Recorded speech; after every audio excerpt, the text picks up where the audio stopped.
Hello students, now we have to start the chapter that is agriculture. Okay, तो last lecture में हमने देख लिए हैं कि कितनी तरह के क्रॉपिंग पैटर्न होते हैं. ठीक है, कितने तरह के पढ़े थे हमने. देवर 3 टाइप्स है ना, रावी, खरीफ और इन दोनों के टाइम पीरियड के बीच में जो होता है दैट इज जैद. ठीक है, इसके बाद हमने कुछ मेजर क्रॉप्स के बारे में भी पढ़ा था. That is 2 basic food crop of India, जो कि कौन कौन सी हैं. That is rice and wheat. इन दोनों के बारे में हमने पढ़ा था कि राइस और वीट को ग्रो करने के लिए कैसा टेम्परेचर चाहिए और किस तरह की रेनफॉल, क्लाइमेट है ना, किस तरह की लेबर इंटेंसिव है या किस तरह की क्रॉपिंग है. ये सब चीज़ें हमने देख ली थी अबाउट इन दीज 2 क्रॉप्स. और ये 2 क्रॉप बेसिकली इंडिया की स्टेपल फूड क्रॉप भी हैं, है ना. सबसे ज़्यादा इंडिया में खाई जाने वाली फूड क्रॉप्स हैं. आज हम कुछ और मेजर फूड क्रॉप्स के बारे में ही बातें करेंगे. ठीक है, कि कौन कौन सी और मेजर फूड क्रॉप्स इंडिया के अंदर प्रोड्यूस की जाती हैं. ठीक है, ये मैंने आपके कन्वीनियंट के लिए एक टेबल बना दी है जिससे कि हम इन फूड क्रॉप्स को इजीली एक दूसरे से सेग्रीगेट भी कर सकें और इस टेबल के थ्रू ये हमें पढ़ने में और लर्न करने में भी थोड़ी आसान रहेगी. ठीक है, तो राइस एंड वीट के बाद जो मेन फूड क्रॉप है इंडिया की दैट इज मिलेट. ठीक है, मिलेट के अंदर जो है वो ज्वार, बाजरा एंड रागी. ठीक है, ये तीनों की क्रॉपिंग आ जाती है. ठीक है, इन्हें ग्रो करने के लिए हाई टू मॉडरेट टेम्परेचर की ज़रूरत होती है ना. और रेनफॉल कैसी चाहिए, ज़्यादा रेनफॉल नहीं चाहिए. बेसिकली जिन एरिड एरियाज के अंदर भी इन क्रॉप को ग्रो किया जा सकता है. ठीक है, सॉइल कौन सी सॉइल की ज़रूरत है, दैट इज ब्लैक सॉइल. और जो लेस फर्टाइल सॉइल भी होती है, यानी बहुत ज़्यादा फर्टाइल सॉइल नहीं है, वो सॉइल भी इसके लिए यूज़ की जा सकती है. क्लाइमेट कैसा चाहिए, ट्रॉपिकल, है ना. समझते हो अब आप ट्रॉपिकल और सब ट्रॉपिकल क्लाइमेट, है ना. तो ट्रॉपिकल क्लाइमेट यानी कि जहाँ पर ज़्यादा सनशाइन हो रही है वो वाला क्लाइमेट इसको चाहिए. लेबर चाहिए ज़्यादा नहीं, ज़्यादा लेबर की इसको ज़रूरत नहीं है. पैटर्न कौन सा है, दैट इज खरीफ पैटर्न, है ना. 3 पैटर्न पढ़े हैं हमने, 2 बेसिक पैटर्न है, रावी एंड खरीफ. तो ये खरीफ पैटर्न के अंदर ग्रो की जाती है महाराष्ट्र, पंजाब, गुजरात और कर्नाटका, है ना, और few parts of Rajasthan also. ठीक है, इन कुछ एरियाज में, इसके अलावा और भी एरियाज हैं, these are basically more important areas. इन एरियाज में इसको ग्रो किया जाता है. ठीक है, इसके बाद नेक्स्ट हम देखते हैं मेज, जो कि राइस और वीट के बाद सबसे ज़्यादा खाई जाती है और ये कमर्शियल क्रॉप है. ठीक है, मेज कौन सी क्रॉप है, कमर्शियल. ठीक है, कमर्शियल तो समझते हो ना, हम इसके बारे में डिस्कस कर चुके हैं लास्ट लेक्चर में. तो जो मेज है that is a commercial crop, यानी बेसिकली इनकी एग्रीकल्चर मार्केट में इन्हें सेल करने के लिए की जाती है. ठीक है, टेम्परेचर कैसा चाहिए, दैट इज मॉडरेट, ना ज़्यादा हाई ना ज़्यादा लो.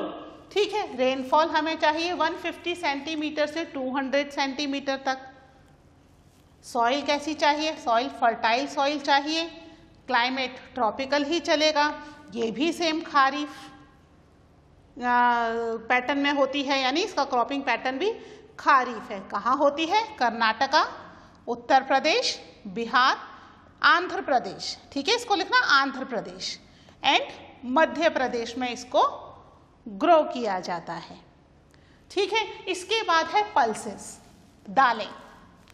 इंडिया जो है पल्सेस का सबसे बड़ा producer as well as consumer भी है. ठीक है, क्या करता है इंडिया, इसका पल्सेस का largest producer as well as consumer.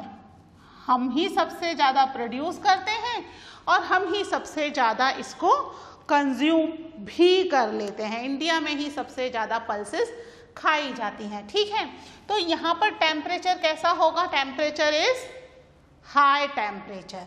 ठीक है, रेनफॉल जो है, ज़्यादा रेनफॉल की ज़रूरत नहीं है, 75 सेंटीमीटर रेनफॉल की ज़रूरत होती है ना। Soil semi arid and loamy soil इसको चाहिए। क्लाइमेट बहुत ज़्यादा बारिश नहीं चाहिए, तो ये ड्राई क्लाइमेट में भी हो जाती है, लेकिन इसको लेबर की ज़रूरत होती है ना। पल्सेस में हमारे पास बहुत सारी अलग अलग तरह की पल्सेस होती है ना। दालें खाते हैं ना हम घर में, कौन कौन सी होती हैं? अरहर, मूंग, मसूर, है ना। बहुत सारी अलग अलग तरह की दालें होती हैं। तो ये दोनों ही सीजन के अलग अलग टाइम पीरियड में ग्रो की जाती हैं। यानी कुछ दालें हैं जो राबी सीजन में होंगी और कुछ दालें हैं जो कि खरीफ सीजन में होंगी। यानी पल्सेस की खेती जो है, एग्रीकल्चर बोथ सीजन्स में की जाती है, राबी एज वेल एज खरीफ। ठीक है, कहाँ ग्रो हो रही है? उत्तर प्रदेश, मध्य प्रदेश, राजस्थान, महाराष्ट्र और कर्नाटका, यहाँ पर ये सबसे ज़्यादा ग्रो की जा रही है। ठीक है, फिर नेक्स्ट है अपना शुगर केन। शुगर केन जो है वो एक ऐसी क्रॉप है जो कि ट्रॉपिकल और सब ट्रॉपिकल दोनों ही एरियाज में ग्रो की जा सकती है। प्लस इसको ग्रो करने के लिए लगभग 11 महीने लग जाते हैं। यानी ये दोनों सीजन में चल रही है। हमारे तो सीजन 3-3, 4-4 महीने के हैं, राबी खरीफ, है ना। और ये 11 महीने तक चल रही है। इसका मतलब ये दोनों सीजन को कवर कर लेती है ना। आपको पता है शुगर केन से शुगर, गुड़, खांडसारी, ये सब चीज़ें बनाई जाती हैं जो कि मार्केट में इनकी काफ़ी डिमांड होती है। यानी कि शुगर केन भी कैसी है? It is also a commercial crop. Basically ये एज अ रॉ मटेरियल ज़्यादा यूज़ की जाती है। शुगर केन भी खाई जाती है, लेकिन सबसे ज़्यादा ये रॉ मटेरियल यूज़ की जाती है, एज अ रॉ मटेरियल। इसके लिए टेम्परेचर जो है 21 डिग्री सेंटीग्रेड से 27 डिग्री सेंटीग्रेड का है। रेनफॉल 75 से 100 सेंटीमीटर चाहिए। सॉइल कैसी चाहिए इसको? एलुवियल, है ना। और जो क्लाइमेट है ट्रॉपिकल और सब ट्रॉपिकल दोनों में काम हो रहा है ना। प्लस ये जो है लेबर इंटेंसिव है, यहाँ पर लेबर की ज़रूरत ज़्यादा पड़ती है। सीज़न अब हम कोई सा भी सीज़न नहीं कह सकते, या दोनों सीज़न कह सकते हैं। 11 मंथ तक ग्रो हो रही है ना, तो 11 मंथ में दोनों सीजन्स को कवर कर लेती है। ठीक है, फिर है महाराष्ट्र, पंजाब, कर्नाटका और आंध्र प्रदेश। ये बेसिकली मेन एरियाज हैं जहाँ पर शुगर केन ग्रो किया जाता है। ठीक है, प्लस बच्चों शुगर केन जो है, सबसे ज़्यादा शुगर केन ब्राज़ील में प्रोड्यूस की जाती है। ठीक है, ब्राज़ील जो है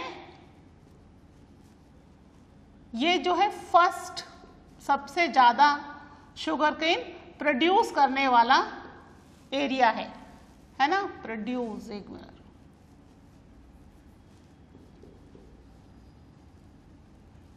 और इसके बाद सेकंड नंबर पर कौन आता है? That is India. ठीक है, फर्स्ट लार्जेस्ट है ब्राज़ील और second largest sugar cane grow करने वाली कंट्री है दैट इज इंडिया। ठीक है, और किस लिए यूज की जाती है? It is used as a raw material. सबसे ज्यादा एज अ रॉ मटेरियल इसको यूज किया जाता है। ठीक है, किस इंडस्ट्री में? शुगर इंडस्ट्री में।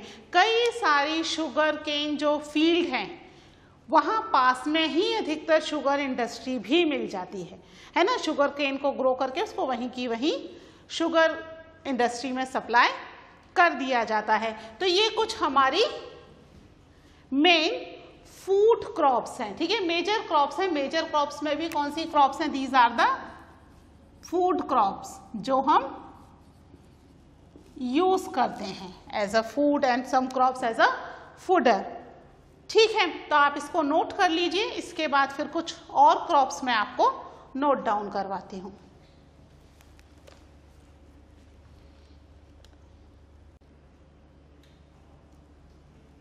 Okay, now after the food crops अब हम पढ़ेंगे अबाउट द एक्स्ट्रा क्रॉप्स। ठीक है, तो इसमें है टी एंड कॉफी।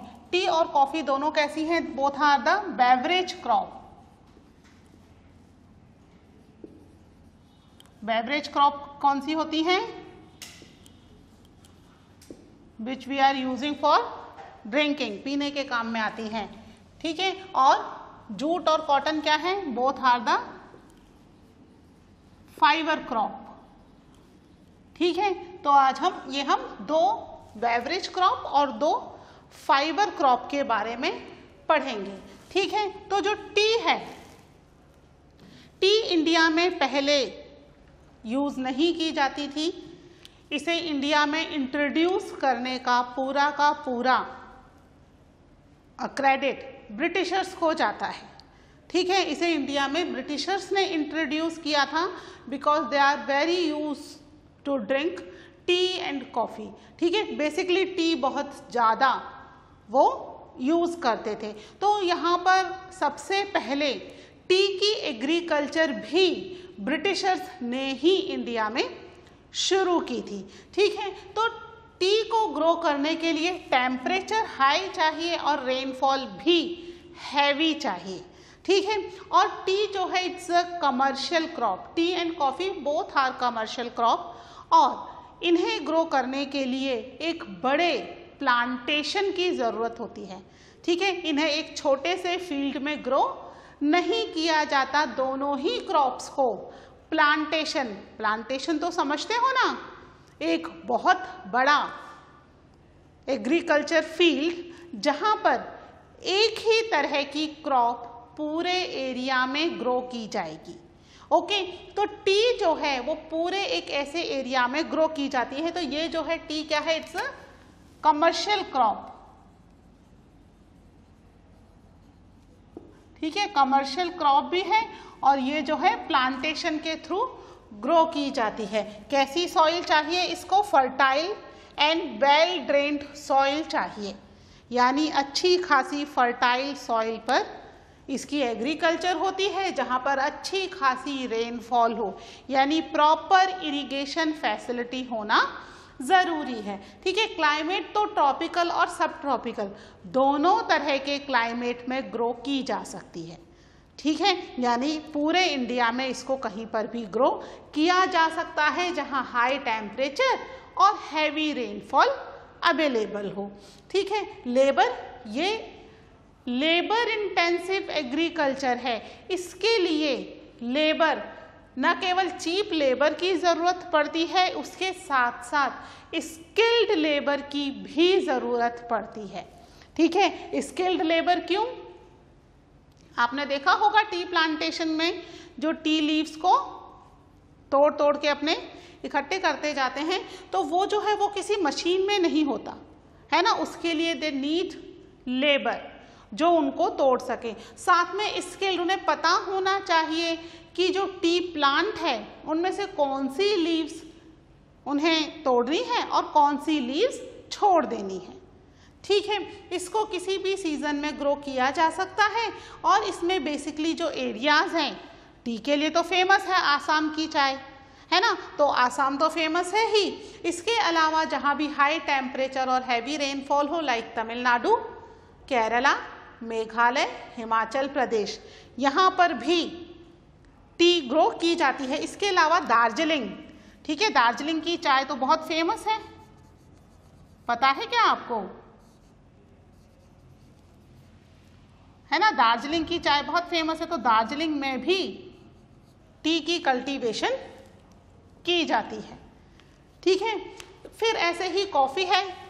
कॉफ़ी के लिए भी हाई टेम्परेचर और हैवी रेनफॉल की ज़रूरत पड़ती है। इसको loamy as well as fertile soil दोनों में ही ग्रो किया जाता है। इसको भी वार्म एंड वेट क्लाइमेट की ज़रूरत पड़ती है, जहाँ अच्छी खासी गर्मी तो हो पर साथ में वाटर की अवेलेबिलिटी भी अच्छी हो, दोनों चीज़ें होनी ज़रूरी हैं। यहाँ पर भी चीप लेबर की ज़रूरत पड़ती है, क्योंकि कॉफ़ी की जो बीन्स हैं उसको भी मैनुअली ही कलेक्ट किया जाता है और प्रोसेस करा जाता है। मैनुअली कलेक्ट करने के लिए यहाँ पर भी चीप लेबर और स्किल्ड लेबर की ज़रूरत है। ये भी किसी भी सीज़न में ग्रो की जा सकती है, बस टेम्परेचर और सॉइल इसके अकॉर्डिंग होना चाहिए। ठीक है, इसके लिए जो एरियाज़ हैं, क्योंकि वार्म और वेट एरिया तो अधिकतर कोस्टल एरिया में इसे ग्रो किया जाता है इंडिया की। ठीक है, कर्नाटक, केरला, तमिलनाडु, ये कुछ एरियाज़ हैं जहाँ पर कॉफ़ी बहुत ज़्यादा ग्रो की जाती है। इसके अलावा हम बात करते हैं फाइबर क्रॉप्स की। इंडिया में फाइबर क्रॉप्स में जूट, कॉटन, हेम्प और सिल्क, ये 4 क्रॉप हैं। इसमें से जूट, कॉटन और हेम्प, ये 3 क्रॉप एग्रीकल्चर के थ्रू प्रोड्यूस की जाती है। वहीं जो सिल्क है, सिल्क को कैसे प्रोड्यूस किया जाता है? इसको प्रोड्यूस किया जाता है सिल्क के वो होते हैं कुकून्स, है ना, इनको जो लीव्स खाने वाले कीड़े होते हैं उनके कुकून से इनको डेवलप किया जाता है। तो सिल्क की जो एग्रीकल्चर की जाती है उसे सेरीकल्चर भी कहा जाता है ना। तो हम तो यहाँ पर केवल उन क्रॉप के बारे में पढ़ रहे हैं जो कि एग्रीकल्चर के थ्रू हो रही हैं। सेरीकल्चर एक अलग चीज़ हो गई। ठीक है, यहाँ पर कुकून्स को पाला जाता है और फिर उसके थ्रू उनसे सिल्क ऑब्टेन किया जाता है। तो हम यहाँ पर पढ़ेंगे about the jute and cotton. ये दोनों भी कमर्शियल क्रॉप हैं, यानी कि ये चारों ही क्रॉप कैसी हैं? All 4 of them are commercial crop, जो कि मार्केट में सेल करने के लिए ही ग्रो की जाती हैं। ठीक है, तो जूट जो है इसको गोल्डन क्रॉप के नाम से भी जाना जाता है। गोल्डन क्रॉप क्यों? देखे हैं आपने जूट कैसी होती है? गोल्ड के जैसे थ्रेड होते हैं इसके, है ना। गोल्ड के जैसे थ्रेड होने की वजह से इसको गोल्डन क्रॉप के नाम से भी जाना जाता है। ठीक है, तो यहाँ पर इसको भी क्या चाहिए? टेम्परेचर हाई चाहिए, रेनफॉल हैवी चाहिए, जो सॉइल है एलुवियल सॉइल चाहिए, और क्लाइमेट ह्यूमिड चाहिए। ह्यूमिड मतलब एटमॉस्फेयर के अंदर अच्छी खासी ह्यूमिडिटी होनी चाहिए। इसमें भी चीप लेबर की ज़रूरत पड़ती है। जो एरियाज़ हैं वेस्ट बंगाल, असम, बिहार और उड़ीसा, ये कुछ एरियाज़ हैं जहाँ पर जूट ग्रो की जाती है। ठीक है, उसके बाद हम बात करते हैं कॉटन की। कॉटन जो है वो as a raw material cotton industry में सप्लाई की जाती है।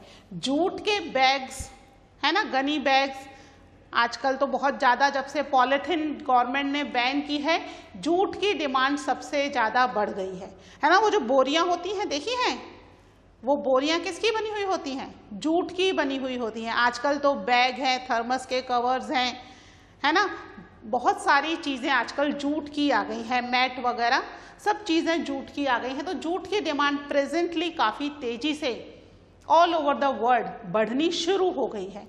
और कॉटन जो है, कॉटन इंडस्ट्री के लिए, कपड़ा बनाने के लिए बेसिकली यूज़ की जाती है। तो ये भी कमर्शियल क्रॉप है। टेम्परेचर हाई, लेकिन रेनफॉल ज़्यादा नहीं चाहिए। लाइट रेनफॉल में ही इसकी क्रॉपिंग की जा सकती है। सॉइल, ब्लैक सॉइल इसके लिए सबसे ज़्यादा सुटेबल है। कॉटन की कल्टीवेशन ब्लैक सॉइल में होती है। जो क्लाइमेट है दैट इज ट्रॉपिकल क्लाइमेट, इसको सबसे ज़्यादा सुटेबल है ना। तो इंडिया के अधिकतर सदर्न पार्ट में इसको ग्रो किया जाता है। इसमें जो लेबर है, लेबर की ज़्यादा ज़रूरत नहीं है, पर इसको ये 210 फ्रॉस्ट फ्री डेज चाहिए। फ्रॉस्ट फ्री डेज क्या होते हैं? फ्रॉस्ट फ्री डेज का मतलब है उस समय अच्छी सनशाइन हो और ज़्यादा ह्यूमिडिटी ना हो। जब इसको हार्वेस्ट किया जाए उस समय। ठीक है, ये खारीफ क्रॉप है और ग्रो हो रही है जैसा कि आपको बताया अधिकतर उन एरियाज में जहां ब्लैक सॉइल है as well as tropical area, यानी कि हमारे जो ट्रॉपिक ऑफ कैंसर के आसपास के एरियाज में ग्रो हो रही है। महाराष्ट्र, तमिलनाडु, ठीक है, ये तमिलनाडु है, गुजरात, आंध्र प्रदेश, उत्तर प्रदेश, पंजाब, हरियाणा, ये कुछ एरियाज हैं जहां पर कॉटन को ग्रो किया जाता है। ठीक है, अच्छा बच्चों, इसमें जो कॉफी है, कॉफी का सबसे बड़ा प्रोड्यूसर, ठीक है, फर्स्ट प्रोड्यूसर जो है दैट इज ब्राजील है। इंडिया का नंबर 7th है, 7th नंबर पर इंडिया कॉफी को प्रोड्यूस करती है। पूरे वर्ल्ड की 3.5% कॉफी इंडिया प्रोड्यूस करता है। इंडिया से वर्ल्ड में डिस्ट्रीब्यूट की जाती है 3.5% कॉफी। ठीक है, इसके अलावा जो टी है, टी का फर्स्ट प्रोड्यूसर जो है that is China.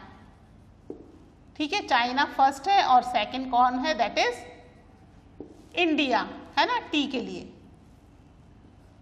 First China है और सेकंड इंडिया है। और इन चारों ही क्रॉप में क्या है, ये चारों crop, all 4 of them are commercial crop, labour intensive भी है, कमर्शियल क्रॉप है और ट्रॉपिकल सब ट्रॉपिकल दोनों एरियाज में ही ग्रो की जा रही हैं। ठीक है, इसको भी आप नोट डाउन कर लीजिए। इसके बाद हमारी 2 क्रॉप बची, that is horticulture and oil seeds. ठीक है, 2 क्रॉप ही बची हुई हैं, वो मैं इसके बाद आपको एक्सप्लेन करती हूँ।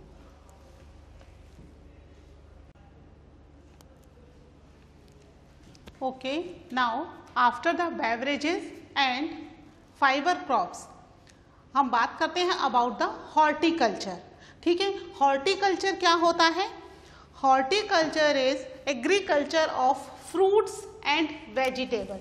ठीक है, यहाँ पर फ्रूट्स और वेजिटेबल की जो एग्रीकल्चर की जाती है उसे हॉर्टिकल्चर कहते हैं। इंडिया इसमें भी सेकंड लार्जेस्ट है, फर्स्ट लार्जेस्ट कौन है, दैट इज चाइना। ठीक है, इंडिया जो है पूरे वर्ल्ड का लगभग 13% के आसपास वेजिटेबल ग्रो करता है। ओके, ये जो इम्पोर्टेंट क्रॉप्स हैं जैसे peas, cauliflower, onion, cabbage, tomato, brinjal, ठीक है, ये इम्पोर्टेंट क्रॉप्स हैं जो इंडिया में ग्रो की जाती हैं। और यहाँ का जो क्लाइमेट है ट्रॉपिकल एज वेल एज सब ट्रॉपिकल, दोनों ही तरह के क्लाइमेट में अलग अलग क्रॉप ग्रो की जाती है। वहीं अगर हम बात करें अबाउट द फ्रूट्स, तो फ्रूट्स अलग अलग जगह के फेमस हैं, जैसे मैंगोज महाराष्ट्र के फेमस हैं, केरला के बनानास फेमस हैं, लीची एंड गुआवा उत्तर प्रदेश और बिहार के फेमस हैं, है ना। तो अलग अलग जगह के फ्रूट्स फेमस हैं। तो it is about the horticulture जो कि ट्रॉपिकल और सब ट्रॉपिकल दोनों ही सीजन में की जा रही है, एज वेल एज इसमें से कुछ क्रॉप राबी सीजन और कुछ खारीफ की हैं और कुछ क्रॉप्स ज़ैद सीजन में भी ग्रो की जाती हैं।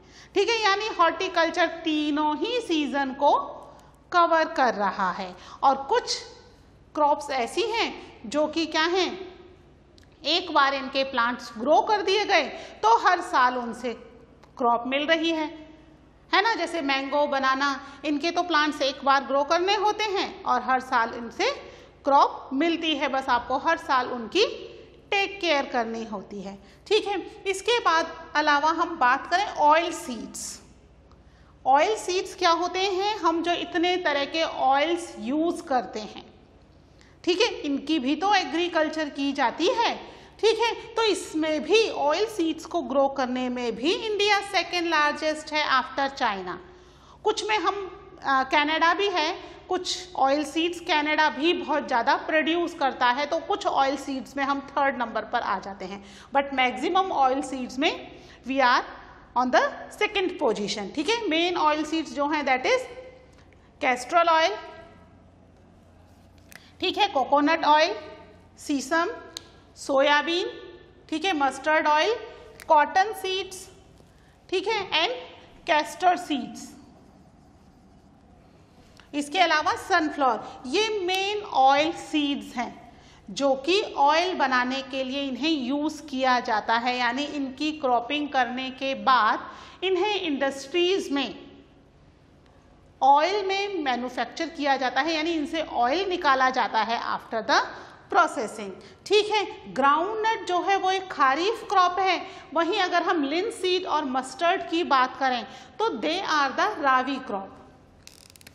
ठीक है, they are the rabi crops, यानी कि यहाँ पर खारीफ और रावी दोनों ही सीजन में क्रॉपिंग की जा रही है। ग्राउंडनट के अलावा सीसम जो है that is also a kharif crop, उसको भी खारीफ सीजन में ग्रो किया जाता है। अब ये जो क्रॉप्स हैं ये अलग अलग इनको क्लाइमेट और अलग अलग टेम्परेचर और रेनफॉल की ज़रूरत होती है।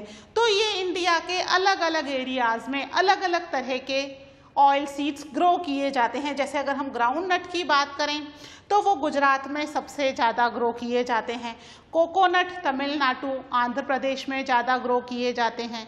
ठीक है, तो ये जो क्रॉप्स हैं अलग अलग एरियाज़ में ज़्यादा ग्रो की जाती हैं।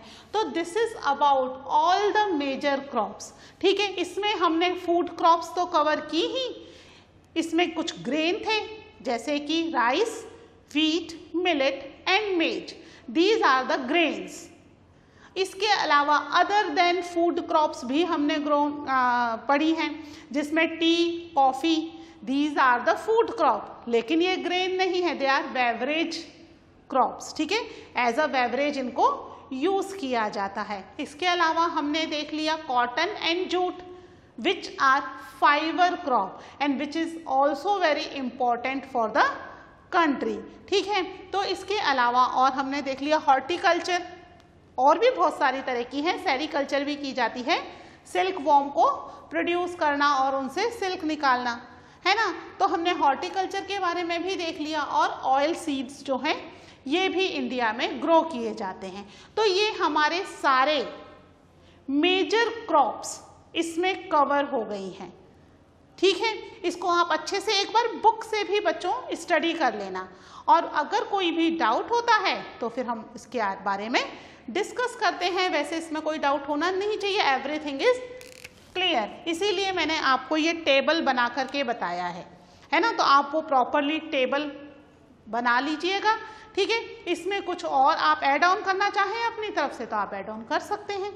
ठीक है, फिर मिलते हैं in the next lecture. Till then take care, bye.